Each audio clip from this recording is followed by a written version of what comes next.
What if everything you've been taught about avoiding pain is wrong? What if the very suffering you've been running from is actually the key to becoming who you're meant to be?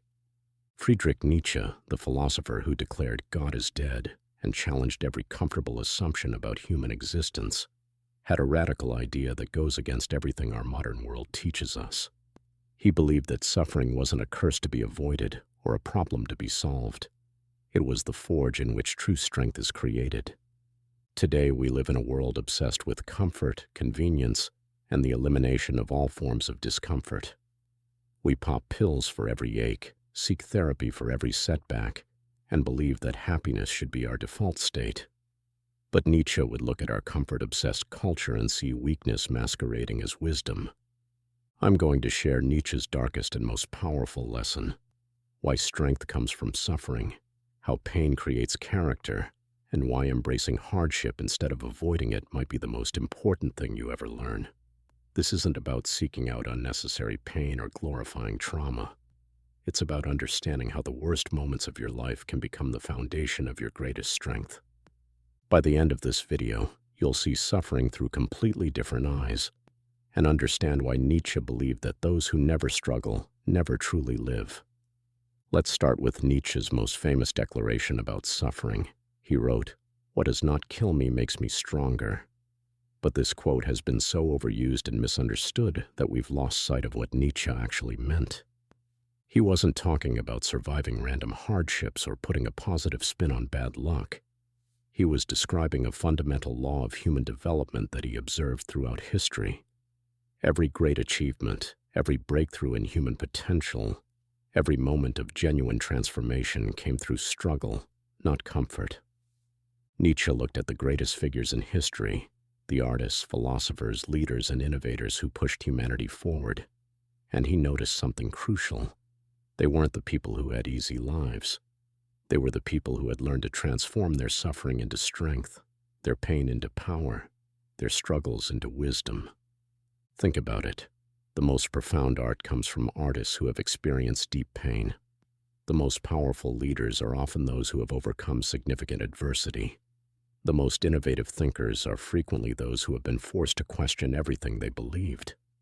The strongest people you know probably aren't those who have lived easy lives, but those who have learned to carry heavy burdens with grace. This isn't coincidence.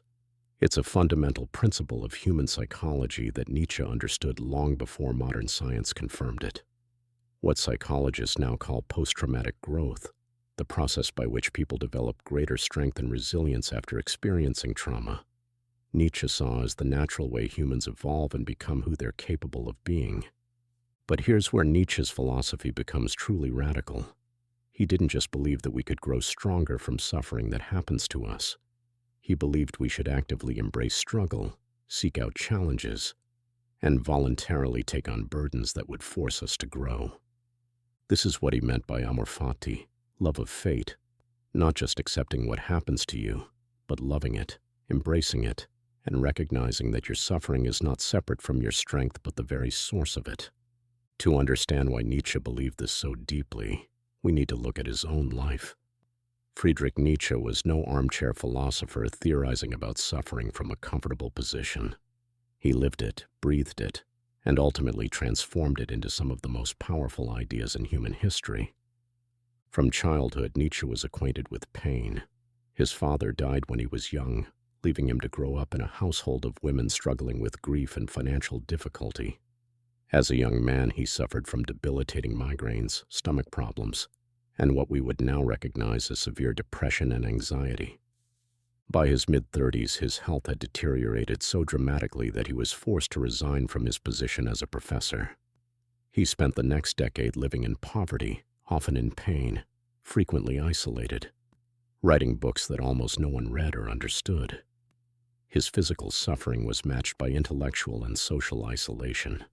He was misunderstood, ignored, and often ridiculed by his contemporaries. But it was precisely during this period of greatest suffering that Nietzsche produced his most profound work. Thus spoke Zarathustra, Beyond Good and Evil, The Genealogy of Morals. The books that would eventually revolutionize philosophy and psychology were written by a man in physical agony and social isolation, Nietzsche didn't write great philosophy despite his suffering. He wrote great philosophy because of his suffering. The pain forced him to think more deeply, to question more radically, to develop ideas that could withstand the test of genuine hardship. His suffering wasn't an obstacle to his greatness. It was the raw material from which his greatness was forged. This personal experience shaped his core philosophical insight that human beings don't just survive suffering, they require it to become fully human. Without struggle, we remain soft, undeveloped, and ultimately weak. Comfort doesn't build character. Pressure does. Nietzsche saw this principle operating not just in individual lives but throughout human history. Every major advancement in civilization came through periods of struggle and crisis. The greatest art emerged from periods of social upheaval. The most important scientific discoveries came from people willing to endure criticism and isolation. The strongest societies were those that had been tested by adversity.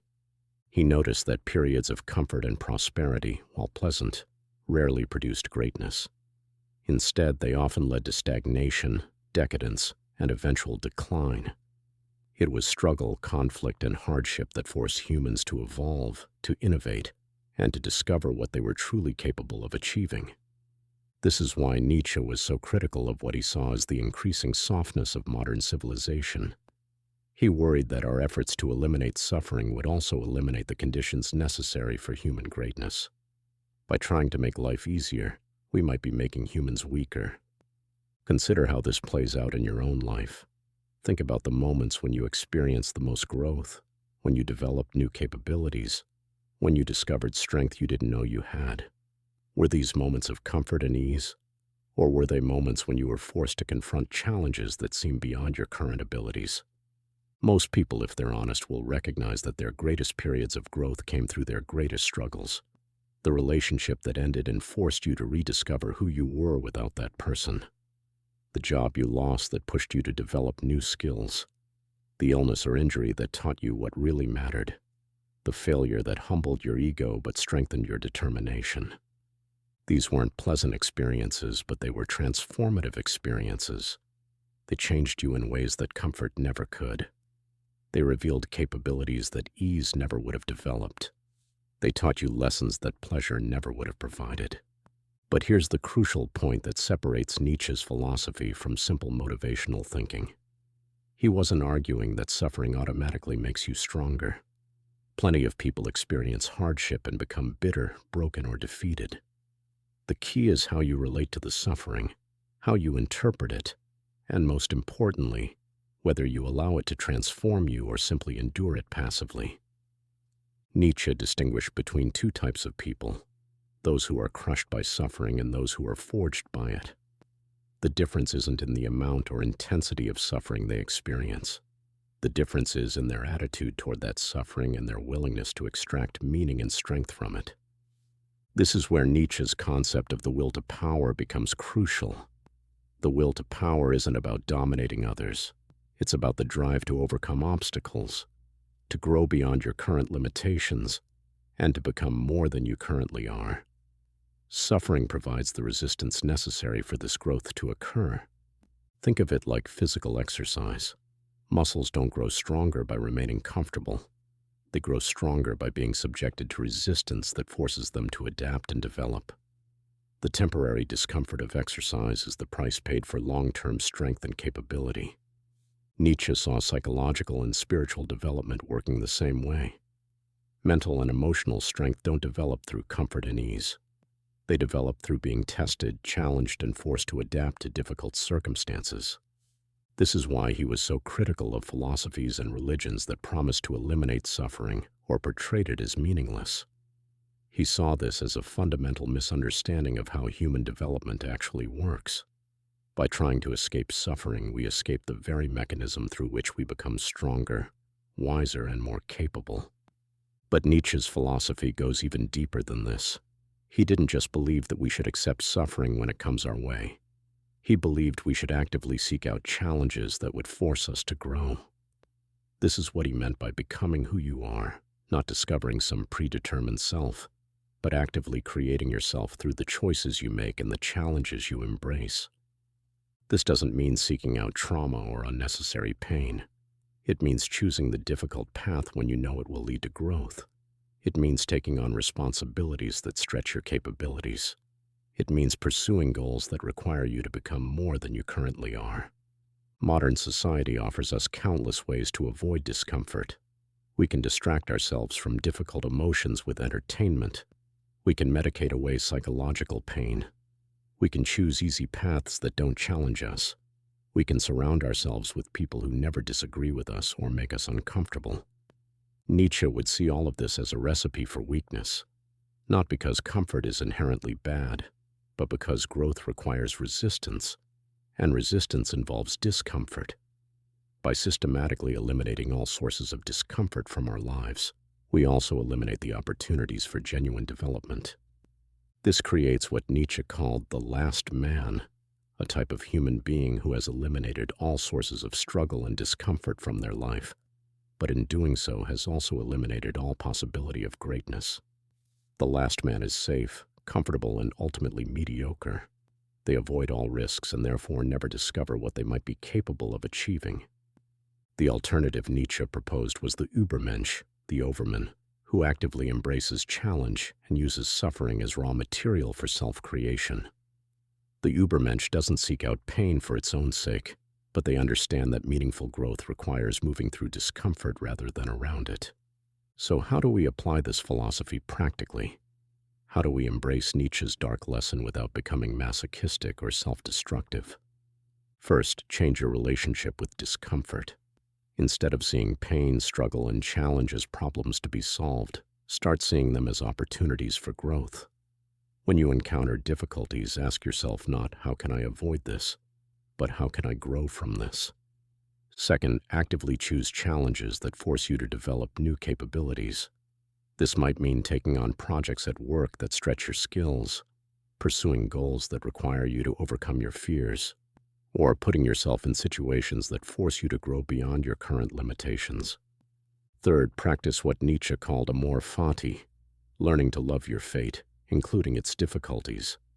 This doesn't mean being passive about your circumstances, but it means embracing even the challenging aspects of your life as necessary parts of your development. Fourth, resist the temptation to medicate away all psychological discomfort.